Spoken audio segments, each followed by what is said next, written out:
بسم اللہ الرحمن الرحیم۔ محترم ناظرین، السلام علیکم۔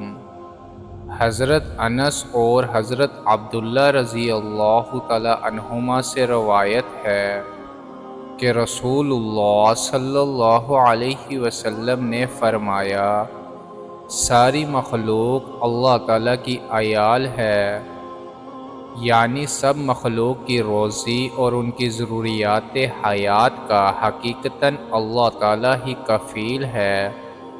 جس طرح کہ کوئی آدمی اپنے اہل و عیال کی روزی اور ان کی ضروریات کا مجزن کفیل ہوتا ہے، بس اللہ کو اپنی ساری مخلوق میں زیادہ محبت ان بندوں سے ہے جو اس کی عیال یعنی اس کی مخلوق کے ساتھ احسان کریں۔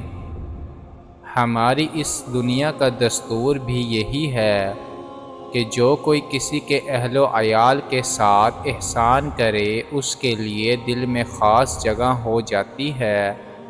اس حدیث میں فرمایا گیا ہے کہ اللہ تعالیٰ کا معاملہ بھی یہی ہے کہ جو کوئی ان کی مخلوق کے ساتھ احسان کا برتاؤ کرے، جس کی مختلف صورتیں اوپر ذکر کی جا چکی ہیں، وہ اللہ تعالیٰ کو محبوب ہو جاتا ہے۔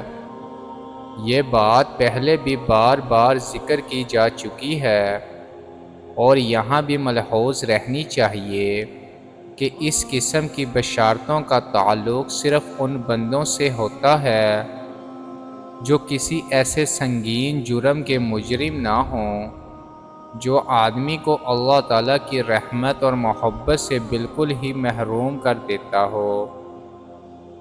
اس کی مثال بالکل ایسی ہے کہ ایک بادشاہ اعلان کرتا ہے کہ جو کوئی میری رعایا کے ساتھ اچھا سلوک کرے گا وہ میری محبت کا مستحق ہوگا اور میں اس کو انعامات سے نوازوں گا۔